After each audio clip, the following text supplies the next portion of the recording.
दोनों सदनों के रिकॉर्ड संख्या में लगभग 150 विपक्षी सांसदों का निलंबन होना सरकार व विपक्ष के लिए भी कोई गुड वर्क व अच्छा कीर्तिमान नहीं है। इसके लिए कसूरवार कोई भी हो, किंतु संसदीय इतिहास के लिए ये घटना अति दुखद, दुर्भाग्यपूर्ण व लोगों के विश्वास को आघात पहुंचाने वाला है। और इसी दौरान माननीय राज्यसभा सभापति का संसद परिसर में निलंबित सांसदों द्वारा मजाक उड़ाने का वीडियो वायरल होना भी अनुचित व अशोभनीय है। इस प्रकार से सरकार और विपक्ष के बीच जबरदस्त मतभेद, तनाव व टकराव वाली घटनाओं से देश के लोकतंत्र एवं संसदीय परंपराओं को शर्मसार होने से बचाना बहुत ज़रूरी है। साथ ही विपक्ष विहीन संसद में आम जन के हित से जुड़े, देश व आम जनहित से जुड़े अति महत्वपूर्ण विधेयकों का पारित होना भी ये अच्छी परंपरा नहीं है। और यहाँ विश्व के सबसे बड़े लोकतंत्र तथा परम पूज्य बाबा साहब डॉक्टर भीमराव अंबेडकर द्वारा निर्मित यहाँ पवित्र संविधान, संसद व अच्छी संसदीय परंपराओं को बचाने की जिम्मेवारी किसी भी एक की नहीं है, बल्कि सभी की है और जिसे सभी को मिलकर निभाना चाहिए। इतना ही नहीं, बल्कि अभी हाल ही में संसद की सुरक्षा में जो सेंध लगाई गई है, ये भी कोई ठीक नहीं है।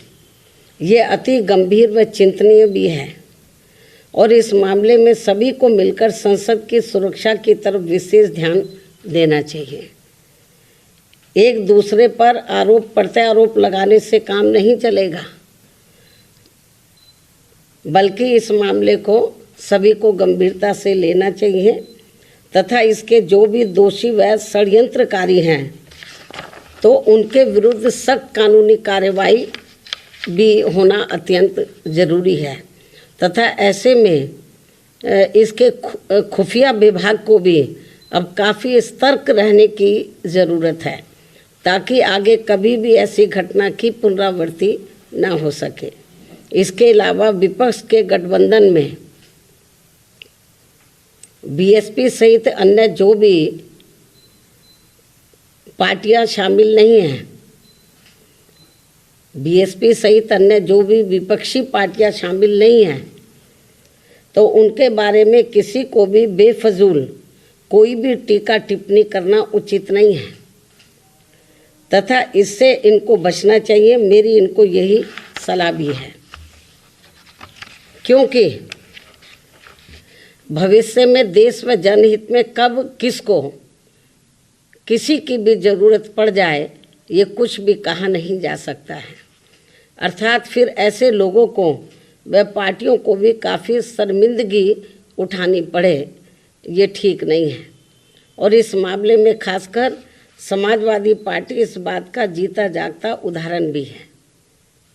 इसके अलावा यहाँ मैं ये भी कहना चाहूँगी कि हमारी पार्टी पूर्ण रूप से धर्मनिरपेक्ष पार्टी है और यहाँ अपने देश में विभिन्न धर्मों को मानने वाले लोग रहते हैं तथा उनके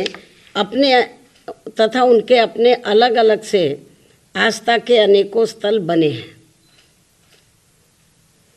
जिन सभी का हमारी पार्टी हमेशा सम्मान करती रही है और आगे भी करती रहेगी। इसी क्रम में यूपी के अयोध्या में नवनिर्मित राम मंदिर का जो अगले महीने उद्घाटन होने के लिए जा रहा है, तो उसका हमारी पार्टी को कोई भी ऐतराज़ नहीं है। और यहाँ अयोध्या में कोर्ट के आदेश पर सरकार द्वारा निर्धारित की गई ज़मीन पर जब भी मस्जिद का निर्माण होता है, तो तब उसके उद्घाटन का भी हमारी पार्टी कोई ऐतराज़ नहीं करेगी। अर्थात हमारी पार्टी सभी धर्मों के स्थलों का पूरा सम्मान करती है, लेकिन पिछले कुछ वर्षों से इसकी आड़ में जो राजनीति की जा रही है, जो घिनौनी राजनीति की जा रही है ये अति दुखद व चिंतनीय भी है, जो नहीं होना चाहिए, क्योंकि इससे अपना देश कमजोरी होगा, मजबूत नहीं, तथा इससे लोगों में आपस में नफरत पैदा होती है, जो ये कतई भी उचित नहीं है। इस बात का भी सभी को पूरा ध्यान रखना चाहिए। इन्हीं कुछ खास बातों के साथ ही अब मैं अपनी बात यहीं समाप्त करती हूँ। धन्यवाद।